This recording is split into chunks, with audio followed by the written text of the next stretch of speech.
Hello जी, मेरा नाम सीमा है। मैं 35 साल की हूँ और मेरी शादी को 15 साल हो चुके हैं। मैं एक घर में रहती हूँ। मेरी फिगर अभी भी वैसी ही है जैसे 20 साल पहले थी। थोड़ी भरी हुई कर्व्स वाली, जो मुझे देखकर लोग कहते हैं कि मैं अभी भी जवान लगती हूँ। मेरी आँखें बड़ी और काली हैं जो बात करते समय चमकती हैं, और मेरे होठ गुलाबी हैं जो मुस्कुराते समय एक अलग ही आकर्षण पैदा करते हैं। मेरे बाल लंबे, घने और काले हैं जो मेरी कमर तक लहराते हैं, और जब मैं काम करती हूँ तो वह मेरे चेहरे पर आकर मुझे थोड़ा सा छेड़ते हैं, जिससे मैं और भी खूबसूरत लगती हूँ। मैं ज़्यादातर साड़ी पहनती हूँ जो मेरे बदन पर ऐसे लिपटते है जैसे वह मेरे लिए ही बनी हो। थोड़ी टाइट, थोड़ी लूज, बस सही जगह पर फिट। मेरे पति शहर में नौकरी करते हैं। महीने में 1-2 बार आते हैं, तो घर की सारी जिम्मेदारी मुझ पर है। लेकिन मुझे अकेलापन नहीं लगता, क्योंकि मेरा भतीजा राहुल, जो 22 साल का है, मेरे साथ रहता है। वो कॉलेज में पढ़ता है, बड़ा हो गया है, अब मजबूत कद काठी वाला, और घर के कामों में मेरी मदद करता है। उसकी आँखें शरारती हैं और मुस्कान ऐसी कि किसी को भी पसंद आ जाए। आज मैं तुम्हें अपनी और राहुल की एक लंबी कहानी सुनाने जा रही हूँ जो आपको बहुत पसंद आएगी। तो दोस्तों, यह बात गर्मियों की छुट्टियों की है। राहुल कॉलेज से घर आया था और बाहर की गर्मी इतनी थी कि घर में पंखा चलाने पर भी पसीना आता रहता था। मैं सुबह सुबह उठती हूँ, जैसे हर देसी औरत करती है। पहले चूल्हा जलाओ, चाय बनाओ, फिर नाश्ता। उस दिन मैं रसोई में आटा गूंद रही थी। मेरे हाथ आटे से चिपके हुए थे और पसीना मेरी गर्दन से बहकर नीचे की तरफ जा रहा था। तभी राहुल अंदर आया, नींद से जागा हुआ, बाल बिखरे हुए, और बोला, चाची गुड मॉर्निंग। क्या मदद करूं? मैंने मुस्कुराकर उसकी तरफ देखा। उसके मजबूत कंधों पर नजर गई और कहा, अरे बेटा, आ जाओ। यह आटा थोड़ा सख्त हो रहा है, तुम्हारे मजबूत हाथ लगाओ, गूंज दो। मेरे हाथ थक गए हैं। वो हंसकर मेरे पास आ गया, इतना करीब कि उसके शरीर की गर्माहट मुझे महसूस हो रही थी। उसके हाथ मेरे हाथों के ऊपर रखकर आटे को दबाने लगे। मैंने महसूस किया कि उसके हाथ कितने रफ थे, लेकिन दबाव देते समय नरम भी। आटा गूंजते हुए उसकी उंगली मेरी उंगलियों से रगड़ खा रही थी, और मैंने सोचा, यह कितना नज़दीकी लग रहा है। मैंने धीरे से कहा, राहुल, ज्यादा जोर मत लगाओ। आटा नरम रखना है, वरना रोटी सख्त हो जाएगी। वो मेरी आंखों में देखकर बोला, चाची, मैं जानता हूँ, नरम चीजों को संभालना आता है मुझे। धीरे धीरे दबाओ, तभी मजा आता है। उसकी बात सुनकर मेरे मन में एक हल्की सी लहर दौड़ी। फिर हम दोनों साथ में गूंथ रहे। उसके कंधे मेरे कंधे से छूते रहे, और पसीने की वजह से हमारी सांसें तेज हो गई। बाहर से कोई देखता तो सोचता कि कितना क्लोज मोमेंट है, लेकिन असल में यह सिर्फ घर का काम था। आटा गटाने के बाद मैंने हाथ धोए, और राहुल ने भी। उसके हाथ अभी भी गीले थे, और वह मुझे देखकर बोला, चाची, आपके हाथ कितने नरम हैं। आटे में भी चमक बनी रही। मैंने हंसकर कहा, रोइस से बेटा, चलो अब चाय बनाते हैं। चाय की केतली चढ़ाई मैंने, और राहुल पास खड़ा हो गया केतली को देखते हुए। उसका शरीर मेरे इतना करीब था कि उसकी टी शर्ट की खुशबू मुझे आ रही थी। एक जवान लड़के की तरह थोड़ी मस्की। मैंने चाय में अदरक डाली और कहा, यह तारे अदरक डालो, गर्माहट बढ़ जाती है, शरीर में जान आ जाती है। वो बोला, चाची, आपकी चाय पीकर तो पूरा शरीर गर्म हो जाता है, लेकिन अच्छे तरीके से। फिर चाय उबल रही थी और वो केतली को हिलाने लगा।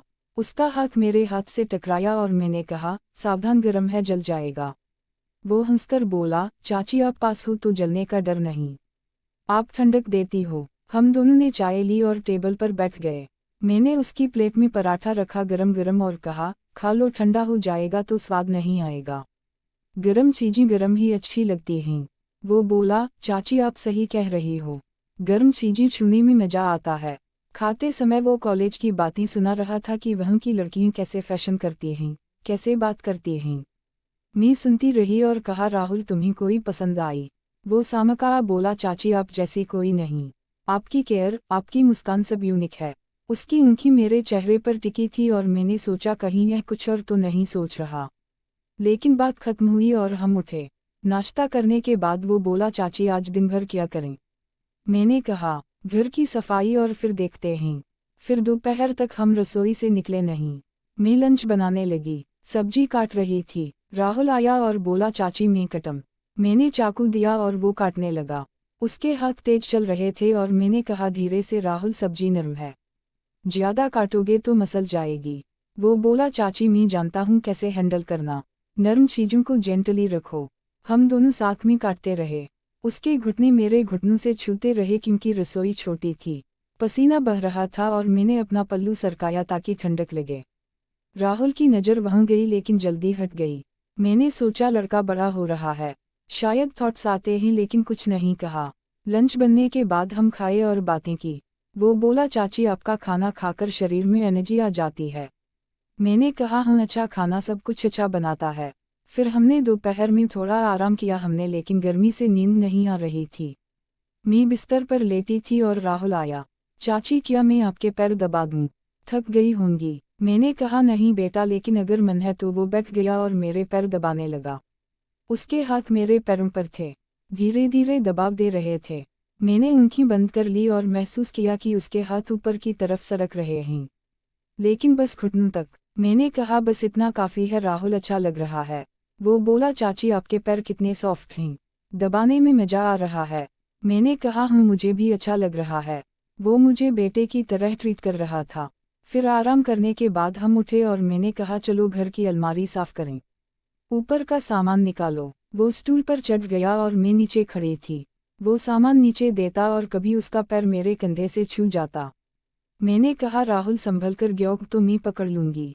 वो बोला चाची आपकी पकड़ में तो सुरक्षित हूँ, कभी गिरना नहीं चाहूँगा। सामान निकालते समय पुरानी चीजें नहीं मिली, मेरी पुरानी किताबें, फोटोज हम देखने लगे।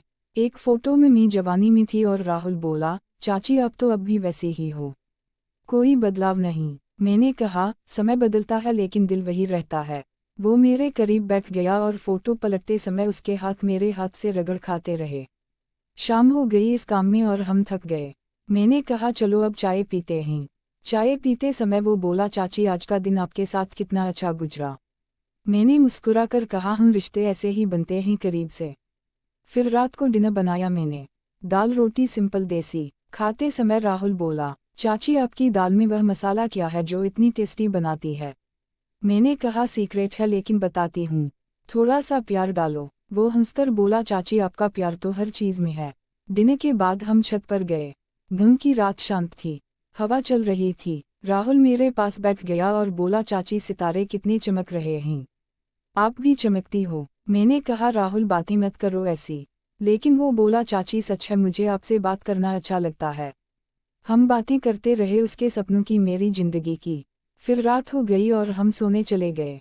मैंने सोचा यह लड़का कितना केयरिंग है लेकिन बूंदा रखनी है। अगले दिन सुबह राहुल पहले जागा। मैं उठी तो वह रसोई में था, चाय बना रहा था। मैंने कहा वाह आज तुम। वो बोला चाची आप हर दिन करती हो, आज मैं बैठ गई और वह चाय लेकर आया। चाय पीते समय वह बोला चाची मैंने अदरक ज्यादा डाली, गर्माहट आएगी। मैंने पिया और कहा हूँ गर्म है लेकिन अच्छी। फिर नाश्ता बनाया हमने साथ में। वो अंडे फोड़ रहा था और मैं देख रही थी, उसके हाथों की मसल्स दिख रही थी और मैंने कहा राहुल तुम्हारे हाथ कितने स्ट्रांग हैं। वो बोला चाची आपके लिए कुछ भी। नाश्ता करते समय बातें हुई। घुम की अग्जिपा पड़ोस की आंटी की।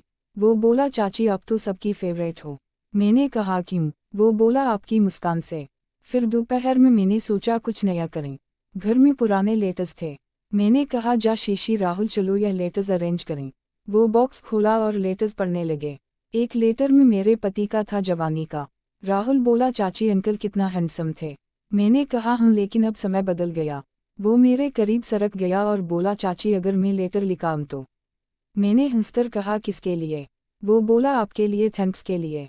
फिर शाम को हम बगीचे में गए घर के पीछे। मैं पौधों को देख रही थी झुककर। राहुल बोला चाची मैं पानी दूं? वो पाइप पकड़ ली और पानी की धार से मेरी साड़ी थोड़ी गीली हो गई। मैं चिल्लाई राहुल लेकिन हंसते रहे। उसका हाथ मुझे पकड़कर खड़ा किया और कहा सॉरी चाची लेकिन आप गीली होकर और अच्छी लग रही हो। मैंने कहा शरारती हो। फिर रात को हम टीवी देखते रहे, देसी सीरियल। राहुल बोला चाची यह सीरियल में रिश्ते कितने कॉम्प्लिकेटेड होते हैं। मैंने कहा हाँ लेकिन रियल लाइफ में सिंपल रखो। वो मेरे पास बैठा रहा और सोने से पहले बोला गुड नाइट चाची, ड्रीम्स में मिलते हैं। मैंने सोचा क्या मतलब? यह सिलसिला कई दिन चला, हर दिन नया कुछ। एक दिन हम घर का फैन फिक्स कर रहे थे। राहुल स्टूल पर, मैं नीचे से टूल देती, उसके पैर मेरे कंधे पर और बोला चाची आपकी सपोर्ट अच्छी है। दूसरे दिन नया रेसिपी ट्राई किया, साथ में मिलाकर हाथ छूते। तीसरे दिन ऑनलाइन शॉपिंग कपड़े चुनते वो बोला, चाची यह ड्रेस आपको सूट करेगी, फिट होगी। फिर दिन ऐसे ही बीतने लगे थे, जैसे कोई सपना जो कभी खत्म ना हो। राहुल के साथ हर पल में एक नई ताजगी थी। सुबह की चाय से लेकर रात की छत पर सितारों वाली बातों तक सब कुछ इतना जीवंत लगता था। मुझे अपने पति की याद भी नहीं आती थी। वो शहर में अपनी नौकरी में व्यस्त रहते और मैं यहाँ गाँव में अकेली। लेकिन अब राहुल के साथ तो मुझे लगता था कि जीवन पहले कभी इतना सुंदर नहीं था। उसके साथ हंसना, काम करना, छोटी छोटी बातें शेयर करना, यह सब मुझे इतना अच्छा लगता था कि मैं सोचती काश मेरा पति भी राहुल की तरह केयरिंग होता, इतना साथ देता, इतना महसूस कराता। पहले घर में बोरियत से भरी दोपहर काटती रहती थी। समय जैसे ठहरा हुआ लगता था, लेकिन अब दिन कब ढल जाता पता ही नहीं चलता। मैं खुश थी, बहुत खुश, जैसे सालों की कमी पूरी हो रही हो। लेकिन जिंदगी में खुशी हमेशा नहीं टिकती। एक दिन सब कुछ बदल गया। छुट्टियां खत्म होने वाली थी और राहुल को कॉलेज वापस जाना था। उस सुबह वो अपना बैग पैक कर रहा था और मैं रसोई में खड़ी थी चाय बनाते हुए। मेरे हाथ कांप रहे थे, लेकिन मैं मुस्कुराने की कोशिश कर रही थी। वो आया, मेरे पास खड़ा हुआ और बोला, चाची आज जा रहा हूँ लेकिन जल्दी आऊँगा। मैंने उसकी आंखों में देखा, वो शरारती चमक अब उदासी से भरी लग रही थी। मैंने कहा, बेटा पढ़ाई पर ध्यान देना, लेकिन अंदर से टूट रही थी। वो चला गया ट्रेन पकड़ने। घर सूना हो गया। बाहर की गर्मी वैसे ही थी, लेकिन अब पसीना नहीं, आंसू बह रहे थे। तो दोस्तों, एक औरत कितना अकेली हो सकती है, यह शायद कोई पुरुष कभी नहीं समझेगा। दिन भर घर के काम, लेकिन अब वह काम बोझ लगते थे। रसोई में आटा गूंथते हुए याद आता राहुल के मजबूत हाथ और आंसू आ जाते। छत पर अकेली बैठती सितारे देखती, लेकिन अब वो चमक फीकी लगती। मुझे किसी का साथ चाहिए था, बस कोई जो दर्द बांटे, जो सुन सके, जो हाथ पकड़कर कहे कि सब ठीक है। वो साथ किसी भी रूप में हो सकता है, बेटा, पति, भाई या यहाँ तक कि भतीजा। राहुल ने मुझे वह साथ दिया था, भतीजे के रूप में, लेकिन वह भी कुछ ही दिनों के लिए। अब फिर वही खालीपन, रातें लंबी हो गई, नींद नहीं आती। सोचती हूँ काश वो रहता, काश जीवन में कोई ऐसा हमेशा होता जो समझता। औरतें मजबूत लगती हैं लेकिन अंदर से टूटती हैं। उन्हें बस प्यार चाहिए, समझ चाहिए, साथ चाहिए, ना कि अकेलापन जो हर पल काटता है। दोस्तों, सीख लो, औरत को समझो। वो क्या चाहती है? बस एक कंधा जहां सर रख सके, एक हाथ जो थाम सके, एक दिल जो महसूस कर सके। रिश्ते बनाओ, उन्हें निभाओ, क्योंकि अकेलापन किसी को भी तोड़ सकता है। आपको कहानी कैसी लगी बताओ कमेंट्स में। चैनल को सब्सक्राइब करो, लाइक करो, शेयर करो और कमेंट जरूर करो ताकि ऐसी और कहानियाँ मिलती रहे। धन्यवाद।